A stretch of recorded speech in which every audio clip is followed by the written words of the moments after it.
This is quote number 2. Now, this quote comes from a man named Ovid, O-V-I-D. His years are 43 BC to, I think, 17 to 18 AD. Now, some of this information, by the way, comes from Wikipedia. So if you look at Wikipedia, this will sound familiar.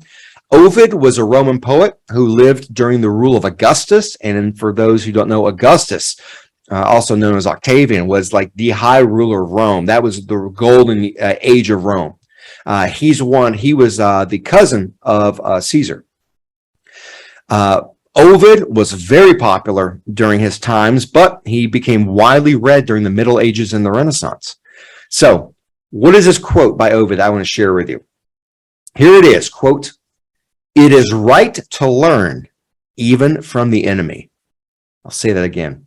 It is right to learn even from the enemy. Right as in correct. So why do I like this?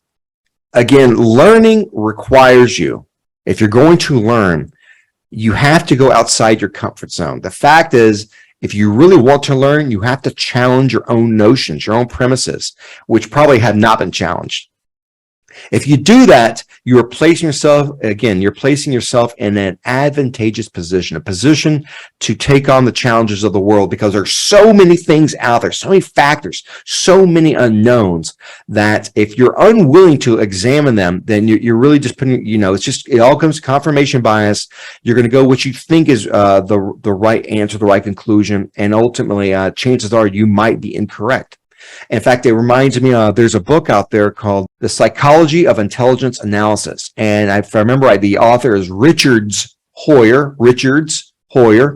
And he had this wonderful, wonderful example of the mind. And what it was, I think if I remember correctly, he said, imagine a spider web, if you will, and your brain is in the nexus. It's right there in the nexus. All those little lanes inside the spider web represent specific disciplines, and they all lead to that brain. But what happens is, there's some people out there who love history, and that's all they know is history. There's some people out there who love sociology, they love economics or finance. What you find is, those are particular lanes. But if you really draw out those lanes, you might know like 2 or 3 of those lanes, if that. But all those other lanes exist. And what that means is, if you're trying to make a conclusion, if you're trying to come up with an answer, your chances are your answers are going to fall into the lanes, the very things you know, because that's all you know. If you read and you stretch yourself, if you learn from people, if you learn from your enemy, you're really, really honing your skills, honing your critical thinking skills. One of the historical examples I think of is one of my favorite heroes, or I should say historical figures, is Flavius Aetius, or you might say Aetius. My first dog was named after him. Aetius, as I used to call him, was the only Roman general to defeat Attila the Hun.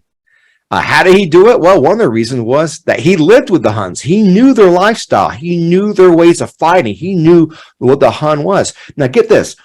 Just because you read your enemy and you know them, you can respect the way they do things. You can respect one's way, or the fact they have opinion. It does not mean you have to accept it or even sanction it.